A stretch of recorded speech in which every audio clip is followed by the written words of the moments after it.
सबको जय मसीह की। मैं प्रभु यीशु मसीह के नाम में कॉफ़ी विद क्राइस्ट के 89 एपिसोड में एक बार फिर से आप सभी का स्वागत करता हूं। और आज हम बात करने वाले हैं परमेश्वर के यानी प्रभु यीशु मसीह के पुनरुत्थान के रहस्य के बारे में। जी हाँ मेरे प्रियो, हम जानते हैं ये शीर्षक, ये कहानी जो है ये बहुत ही अद्भुत है और बहुत ही चौंका देने वाली है, क्योंकि पुनरुत्थान जो है वो सबसे गहरा प्रमाण है इस बात का कि प्रभु यीशु मसीह जीवित है। और जब वो जीवित हुए तो मेरे प्रियो, वो किसी गर्जना के साथ में नहीं परंतु शांति से हुए। कोई भूडोल नहीं हुआ, कोई बड़ी सी ऐसी कड़कड़ाहट सी बिजली नहीं गिरी, कुछ नहीं हुआ। केवल शांति से कब्र का पत्थर हट गया था और प्रभु यीशु मसीह कब्र से बाहर आ गए थे। लेकिन इस बात का प्रमाण जो है वो हमें केवल यूहन्ना की किताब में मिलता है, जहाँ पर एक छोटी सी घटना, एक छोटी सी बात ने इस बात का पूरा रहस्य खोला, और वो था एक मुड़ा हुआ रुमाल। जी हाँ मेरे प्रियो, उसी मुड़े हुए रुमाल से हम जानेंगे कि कैसे हमारे जीवन में हम प्रभु यीशु मसीह को भी आमंत्रित कर सकते हैं और पुनरुत्थान का प्रमाण क्या है। तो आइए हम समझेंगे इसको कि मरियम मगदलिनी कब्र पर आती हैं, पत्थर लुढ़का हुआ होता है, उनका हृदय जोर जोर से धड़क रहा होता है।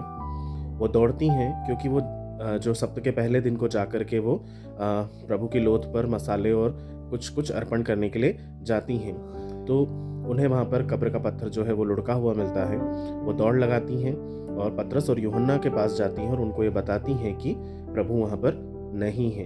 अब पतरस और यूहन्ना की सांसें तेज हो जाती हैं, उनके कदम भारी होते हैं, वे लोग भी दौड़कर आते हैं। और जैसे ही यूहन्ना दरवाजे पर झुककर देखते हैं, वो देखते हैं क्या कि वहाँ पर लोथ नहीं है, वहाँ पर कफन जो है वो पड़ा हुआ है। फिर पतरस धीरे से अंदर जाते हैं और जैसे ही वो अंदर जाकर देखते हैं, वहाँ का दृश्य जो है वो बिल्कुल ही भयावह होता है। वहाँ पर प्रभु की लोथ नहीं होती मेरे प्रियो। कफन का कपड़ा जो है साइड में पड़ा होता है, लेकिन उससे भी बढ़कर जो मुंह पर बांधे जाने वाला कपड़ा होता है वो अच्छी तरह से घड़ी करके एक जगह पर व्यवस्थित रूप से रखा रहता है। यूहन्ना 20 उसके 6 और 7 में लिखा है, और कफन को कब्र में पड़ा हुआ देखा, और वह रुमाल जो उसके सिर पर था कफन के साथ नहीं पर अलग एक जगह मुड़ा हुआ रखा था। इसको ध्यान से पढ़िए मेरे प्रियो, मुड़ा हुआ और अलग से रखा हुआ, पड़ा हुआ देखा।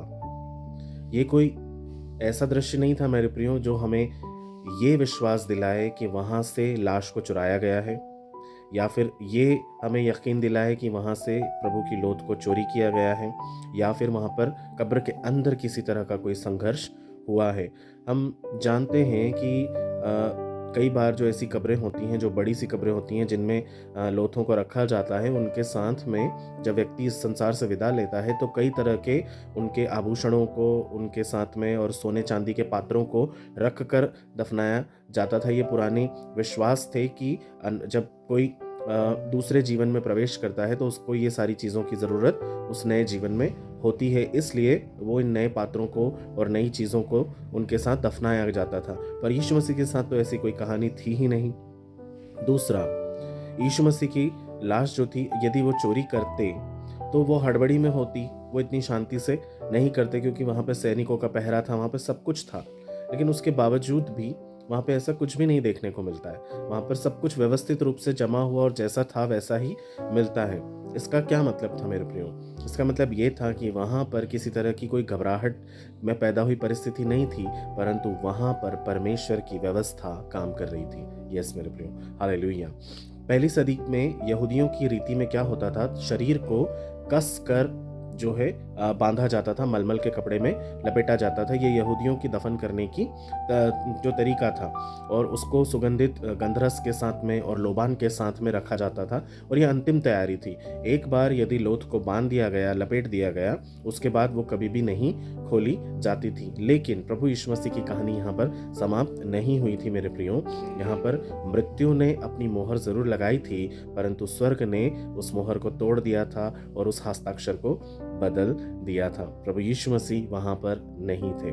जी हाँ, वो जाग गए थे, वो पुनरुत्थित हो चुके थे, वो तीसरे दिन मुर्दों में से जी उठ गए थे। ये कितनी अद्भुत बात है मेरे प्रियो। हम सोच सकते हैं, अगर प्रभु की लाश चोरी हुई होती तो कोई भी चोर पहले कभी कपड़े उतारता या कफन हटाता या उन्हें सलीके से मोड़कर रखता, बिल्कुल नहीं। वहाँ हड़बड़ी का काम होता, वहाँ कपड़े जो हैं वो बिखरे पड़े होते, वो कफन जो है वो इधर उधर पड़ा होता या फटा हुआ होता, लेकिन ऐसा वहाँ पर कुछ भी नहीं था। यूहन्ना हमको बताते हैं कि कफन वहीं का वहीं रखा हुआ था, बस रुमाल जो है वो अलग से लिपटा हुआ रखा गया था। ये वही मुड़ा हुआ रुमाल है जिसे हम जो एक क्लॉथ ऑफ टूरिन के नाम से जानते हैं, जो आज भी एक म्यूजियम में रखा हुआ है मेरे प्रियो, जहाँ पर यीशु मसीह का चेहरा उस रुमाल के ऊपर छपा हुआ गया है। और कई तरह के साइंटिस्ट जो हैं वो उस रुमाल पर छपे हुए यीशु मसीह के चेहरे से यीशु मसीह के असली चेहरे को बनाने का और प्रिपेयर करने का, सिंथेटिक रूप से प्रिपेयर करने का प्रयास कर रहे हैं। सब लोगों की अलग अलग अटकलें हैं कि यीशु मसीह का चेहरा कुछ ऐसा दिखता होगा, कुछ ऐसा दिखता होगा, लेकिन बात वो नहीं है मेरे प्रियो। बात यह है कि जहाँ मनुष्य भागता है वहाँ अव्यवस्था होती है, परंतु जहाँ परमेश्वर काम करते हैं वहाँ शांति की व्यवस्था होती है। वहाँ पर सब कुछ बिल्कुल वैसा ही था जैसा प्रभु यीशु मसीह के गाड़े जाने से पहले था। कहने का मतलब ये है, ये वो अधिकार था जो मृत्यु से भी बड़ा था, और ये वो अधिकार था जो केवल और केवल यीशु मसीह को प्राप्त था। यूहन्ना 10:18 में लिखा है कि मैं अपना प्राण आप ही देता हूँ और उसे फिर ले लेने का अधिकार भी मुझे ही प्राप्त है। यस मेरे प्रियो, यीशु मृत्यु से छूटे नहीं थे, उन्होंने उसे पूरा किया था। उन्होंने प्राण त्यागे जरूर, लेकिन उसे स्वयं वापस ले लिए। कहने का मतलब ये है कि क्रूस पर तो उन्होंने बलिदान दिया, परंतु कब्र में उन्हें वो अधिकार वापस प्राप्त था कि वो अपनी मृत्यु को छोड़कर अपने प्राणों को वापस ले सकते थे। क्यों ऐसा? क्योंकि उन्होंने अपने मुंह से स्वयं क्रूस के ऊपर कहा था, पूरा हुआ। हम जानते हैं यूहन्ना 19:30 में लिखा हुआ है कि प्रभु ने कहा पूरा हुआ। ये पूरा होने का क्या तात्पर्य था मेरे प्रियो? पूरा होने का तात्पर्य यही था कि एक निर्दोष मेमने की बलि होना जरूरी था, और लहू के बहाए जाने से ही पापों की क्षमा थी और परमेश्वर का उद्धार समस्त मानव जाति पर आना था।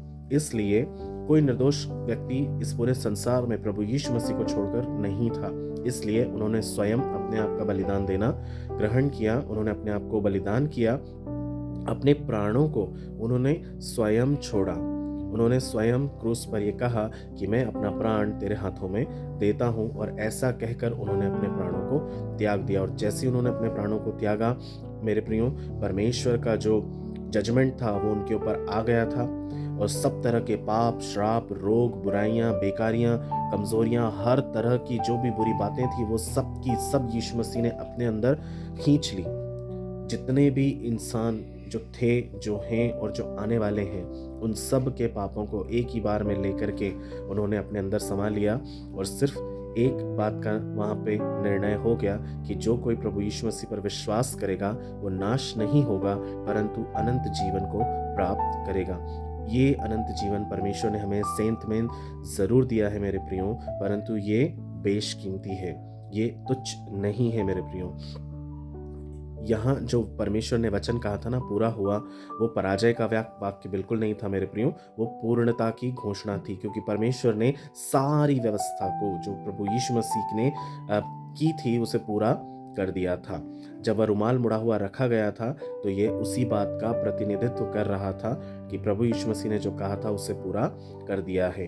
क्रूस ने कहा पूरा हुआ, और कब्र ने कहा पुनरुत्थान हुआ। इसलिए प्रभु यीशु मसीह जो हमारे पुनरुत्थित परमेश्वर है, वो आज भी जीवित हैं, वो हमारे मध्य में हैं, पवित्र आत्मा के रूप में हमारे जीवन में वो काम करते हैं। हम सोचें कि ये मुड़ा हुआ रुमाल आखिर कर क्या रहा था वहाँ पे? जी नहीं, ये मुड़ा हुआ रुमाल वहाँ पर कोई मृत्यु का काम नहीं था, वहाँ पे समाप्ति का ये प्रतिनिधित्व नहीं कर रहा था, ये दफन की प्रक्रिया को पूर्ण कर रहा था। अब यहाँ ठहरने की आवश्यकता नहीं है, वो ये कह रहा था, क्योंकि वो मोड़ कर, घड़ी कर सुव्यवस्थित रूप से कब्र में रखा गया था। हम ऐसा काम तभी करते हैं मेरे प्रियो जब हमें कोई जल्दबाजी नहीं होती है, किसी तरह की कोई घबराहट नहीं होती है। यीशु भी कब्र से भागे नहीं थे, वो उसे व्यवस्थित छोड़कर निकल कर बाहर आए थे। हमारे जीवन के लिए ये क्या संदेश देता है मेरे प्रियो? ये कहानी, ये जो वाक्य है हमारे जीवन के लिए यही संदेश देता है कि कभी कभी हम सोचते हैं कि परमेश्वर हमारे जीवन में अव्यवस्थाओं के बीच में काम कर रहे हैं, लेकिन हमें परमेश्वर का ये पुनरुत्थान का वाक्य हमें समझाता है कि परमेश्वर हमारे जीवन में अव्यवस्थाओं के बीच में काम जरूर कर रहे हैं, लेकिन घबराहट के साथ नहीं, अधिकार के साथ काम कर रहे हैं। जो वह समाप्त कर देते हैं उसे कोई दोबारा नहीं शुरू कर सकता, और जिससे वो शुरू कर सकते हैं उसे कोई दोबारा कभी समाप्त नहीं कर सकता। जिस कब्र को वह खाली करते हैं उसे फिर कभी कोई नहीं भर सकता। यस मेरे प्रियो, यूहन्ना ने पहले से हमें केवल बात नहीं बताई थी, परंतु उन्होंने पूरी तरह से हमें विवरण दिया था कि कैसे यीशु मसीह इस संसार में आएंगे, किस तरह से वो अपने जीवन को जिएंगे, मृत्यु को प्राप्त करेंगे और फिर वापस मृत्यु से अपना प्राण लेकर पुनरुत्थित होकर समस्त संसार को उद्धार का संदेश देंगे। कभी कभी सबसे गहरा सत्य भी सबसे शांत दृश्य में छुपा होता है। अगर आज आपकी जिंदगी में भी किसी ऐसी परिस्थिति से आप गुजर रहे हैं जहाँ पर खालीपन है, जहाँ पर अव्यवस्था है, जहाँ पर घबराहट है, जहाँ पर मृत्यु सा शोक है मेरे प्रियो, जहाँ पर डर है, जहाँ पर केवल और केवल अंधकार है, कब्र की सी वहाँ पर शांति है जो चीख चीख कर आपको परेशान कर रही है मेरे प्रियो, तो ये सही समय है प्रभु यीशु मसीह को हम अपने जीवन में आमंत्रित करें। वो आपसे प्रेम करते हैं, वो निस्संदेह आपके लिए दौड़े चले आएंगे। वो आपको कहेंगे उठ बाहर आ, जैसे उसने लाजर से कहा था उठ लाजर और बाहर आ, और लाजर तुरंत बाहर आ गया था। वैसे ही प्रभु आपसे भी कहेंगे कि हे मेरे प्रिय पुत्र, हे मेरे प्रिय पुत्री, उठ और बाहर आ, और देखिएगा आपके जीवन से अंधकार दूर हो जाएगा। बस ज़रूरत इतनी है मेरे प्रियो, हम प्रभु यीशु मसीह के पास जाएं और उन्हें आमंत्रित करें कि प्रभु मेरे जीवन में आइए। वो आपके लिए अद्भुत काम कर सकते हैं, क्योंकि मुड़ा हुआ रुमाल भी वही गवाही देता है जो मृत्यु का अंतिम शब्द नहीं है। अव्यवस्था नहीं, परंतु अधिकार से हमें प्रभु यीशु मसीह के को आमंत्रित करके उसे हमसे जो कुछ चाहिए वो उसे हमें देना है। जब यीशु मसीह कहते हैं पूरा हुआ, तो वो समय सचमुच पूरा होता है। मैं आपको इस विचार के साथ यहीं छोड़ता हूं, क्योंकि आप अपने विश्वास में उस शांति को बनाकर रखिए जो खाली कब्र से निकलती है, और वो शांति आपके अंदर आशीष और पवित्र शालोम को लेकर आएगी। आइए हम प्रार्थना करें। खुदावंद, धन्यवाद के साथ एक और बार फिर हम आपके अति पवित्र चरणों में कॉफी विद क्राइस्ट के इस एपिसोड के माध्यम से तमाम व्यूअर्स, फ्रेंड्स, टीचर्स, सब्सक्राइबर्स को मैं आपके हाथों में सौंपता हूँ प्रभु। धन्यवाद देता हूँ पिता, और आपसे विनती करता हूँ खुदावंद, यदि किसी के जीवन में प्रभु मृत्यु सा अंधकार है, बीमारी है जिससे वो बाहर नहीं आ पा रहे हैं प्रभु जी, कोई आशा उनको नहीं दिख रही प्रभु, चारों ओर उन्हें केवल और केवल अंधकार ही नजर आ रहा है परमेश्वर पिता, आशाहीनता से वो घिरे हुए हैं परमेश्वर पिता। ऐसे तमाम लोग जो पिता अपने जीवन को समाप्त करने की कगार पर आ गए हैं प्रभु, मैं चाहता हूँ आपका डिवाइन इंटरवेंशन वहाँ पर हो, और प्रभु जी आप उनसे पिता रूबरू होकर मुलाकात करें।